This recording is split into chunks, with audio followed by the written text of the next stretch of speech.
वर्णन करते हैं कि राजन परीक्षित इस समय हस्तिनापुर में महाराज युधिष्ठिर यज्ञ करना चाहते हैं। यज्ञ में बहुत सा धन लगता है, इसलिए एक दिन कृष्ण से अनुमति मांगने के लिए दूत को भेजा महाराज युधिष्ठिर ने।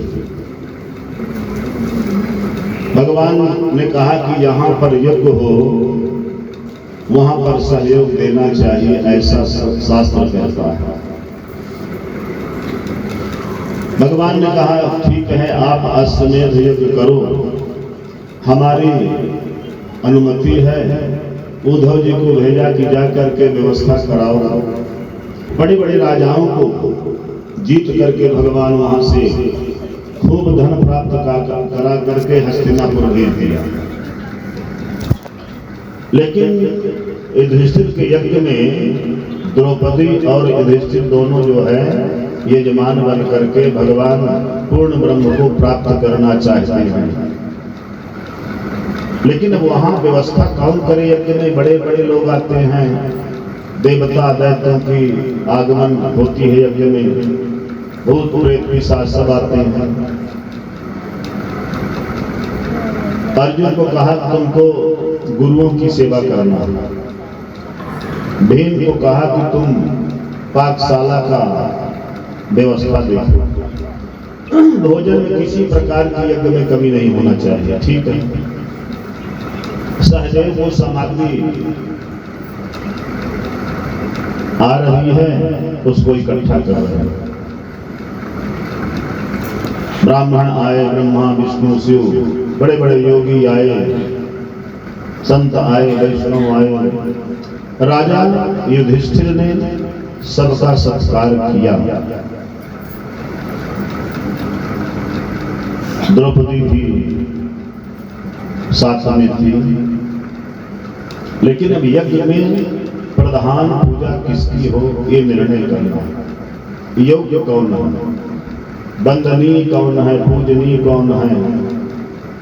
वैसे तो शास्त्रों के अनुसार योग्यता की ही पूजा होती है।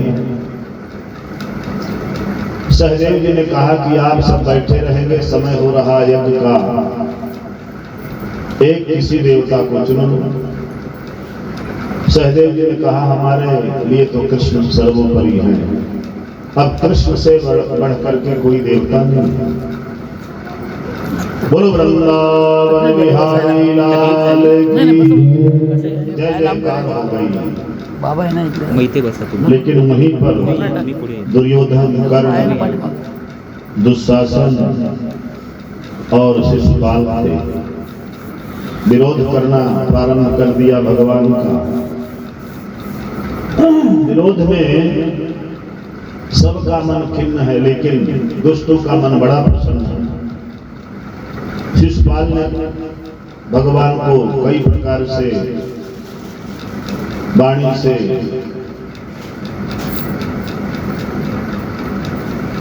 सौ गालियां तक दिया। भगवान ने सबको मना किया, इसको अपमान करने दो, दुष्ट है, हमारी बुआ का लड़का है। अब 100 गाली तक तो मुझे सहन करना पड़ेगा, क्योंकि जन्म के समय में इसके यहाँ पहुंच गया था। माता की गोद में जैसे बुआ उठा करके लाई मेरे पास, तो गिर गया था। बुआ ने प्रश्न किया कि महाराज ये बच्चा गिर कैसे गया मेरी गोद से? बोले मेरे ही द्वारा इसकी मृत्यु होगी। सुखदेव जी वर्णन करते हैं शिशुपाल आज वही भगवान को बार बार अब शब्दों का प्रयोग कर रहा है। इसलिए 100 गाली के बाद भगवान ने चक्र के माध्यम से शिशुपाल का वध कर दिया। सुखदेव जी वर्णन करते हैं चारों तरफ जय जयकार हुई, लेकिन जो उसके मित्र थे उनका मन बड़ा जो है कुंठित है।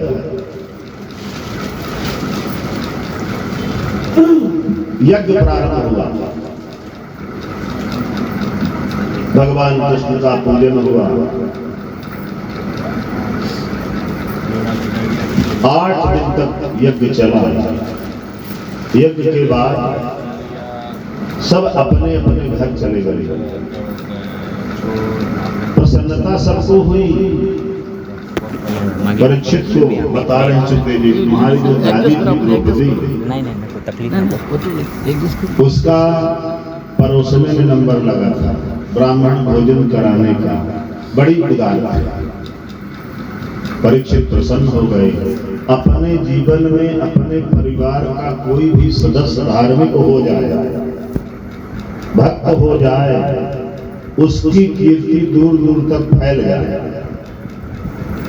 मानधाता च महीपतः कृतयुगेर लंकार भूतो गता, मरने के बाद भी उसकी चर्चा होती थी। बहुत अच्छा था, उदार था, बड़ा दानी था, जहां मिलते थे अच्छी सेवा करता। ये उसकी प्रशंसा है। सुखदेव जी वर्णन करते हैं कि राजा परीक्षित सब लोग प्रसन्न होकर के चले गए, लेकिन महाराज हमारे दादा दुर्योधन को, कर्ण को किस काम में लगाया गया? बोले उनको जो है लड्डू बांटने में लगाया गया, दक्षिणा बांटने में लगाया गया। कुछ लोग ईर्षा बस बांटते हैं कि इनका खजाना खत्म हो जाए, लेकिन पांडवों का खजाना खत्म होने वाला नहीं है, क्योंकि भगवान की भक्ति के साथ साथ अहंकार नहीं। दान देना तो सबको आता है और सब लोग दान देते हैं, लेकिन देने देने में बड़ा भेद हो जाता है। सुखदेव जी वर्णन करते हैं कि सब लोग प्रसन्न होकर के चले गए, यज्ञ समाप्त हुआ, लेकिन कृष्ण जाने लगे। युधिष्ठिर, द्रौपदी, पांचों भाई खड़े हो गए हाथ जोड़कर। भगवान कृष्ण से प्रार्थना किया कि हमारे जीवन में आपके अलावा कोई नहीं था। सत्यता तो यह है कि आदि से अंत तक आपका साथ रहा। आयु भी अब धीरे धीरे घट रही है, तो हे कृष्ण, आपकी जो दृष्टि है माधुर्य वृंदावन में बांके बिहारी के रूप में जो विराजमान है, वो सदैव हमारे जीवन में बनी रहे। भगवान ने कहा कि युधिष्ठिर बड़े थे, इसलिए कहा कि आप बड़े भाई हैं, और भक्त का स्वभाव ही ऐसा होता है। कथा चाहे जिसकी हो, मन प्रसन्न हो जाए, अपनापन आ जाए कथा में।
जैसे हमारे फेस्टिवल आइडल पार्क के भक्त है, जितने दिन कथा हुई रोज आएगा, माताएं रोज आएगा, और कहीं से कोई सुराग नहीं चल रही है, सब मस्ती में मस्त है।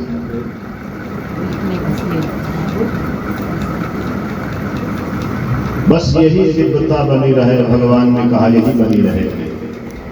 हाथ जोड़ करके सभी चरणों में गिर गए। भगवान ने कहा कि आपकी भक्ति और हमारा जो साथ है आपके साथ सदैव रहेगा। और आप जो अश्वमेध यज्ञ कर दिए, यज्ञ तो गृहस्थ जीवन के लोग करते हैं, रोज करते हैं, करना भी चाहिए। 5 यज्ञ होते हैं शास्त्रों में, लेकिन 5 यज्ञ तो हम नहीं कर सकते हैं हम आप। लेकिन एक टुकड़ा गाय को, एक टुकड़ा कुत्ते को, और कोई अथवा अतिथि आ जाए घर में तो इतना तो कर ही सकते हैं। मेरे बेटे का नाम सुखदेव जी वर्णन करते हैं कि राजन परीक्षित, बड़ा सुंदर भाव, अनुराग सिंह, अच्छा, कन्हैया को कहा कि आप कभी राधा जी को लाते नहीं, लेकिन वो मूर्ति हमारे दिल में बसी है। भगवान कृष्ण ने कहा कि बस यही भाव रखिए कि हमारा पूरा परिवार ऐश्वर्य कीर्ति आपके साथ है। आइए 2 मिनट गुनगुनाते हैं।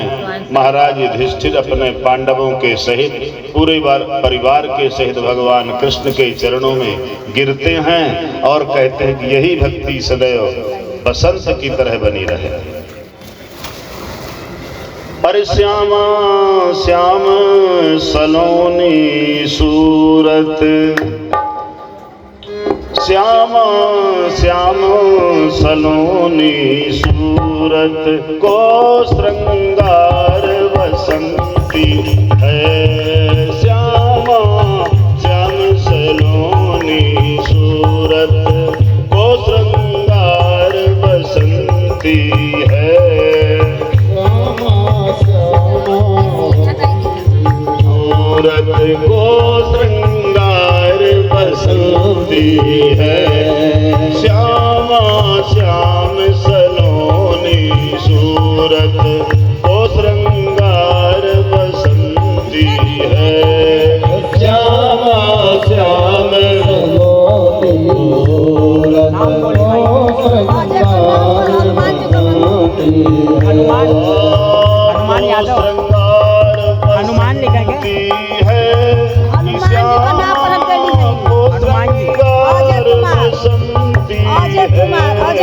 अजय कुमार बसंती है। श्यामा को श्रृंगार बसंती है। श्रृंगार बसंती है। श्यामा श्रृंगार बसंती है। श्रृंगार बसंती है। श्यामा श्रृंगार बसंती है। श्यामा श्याम सलोनी सूरत को श्रृंगार बसंती है। श्यामा श्याम सलोनी सूरत को श्रृंगार बसंती है। श्यामा श्याम सलोनी सूरत को श्रृंगार बसंती है। श्यामा श्याम सलोनी सूरत को श्रृंगार हरि बोल। बसंती है। श्यामा श्याम सलोनी सूरत को श्रृंगार बसंती है।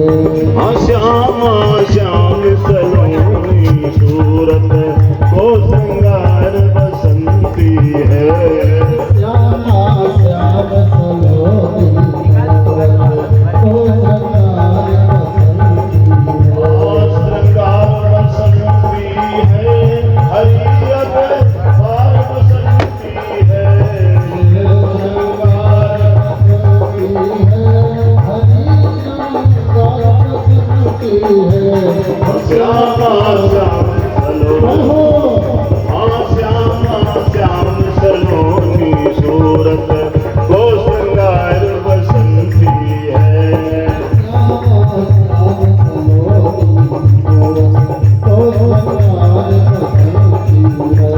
सभी लोग बोले भाव से, है वृंदावन में श्री बरसाने, श्री बरसाने, हाँ बांके बिहारी, जमुना किनारे, जमुना किनारे।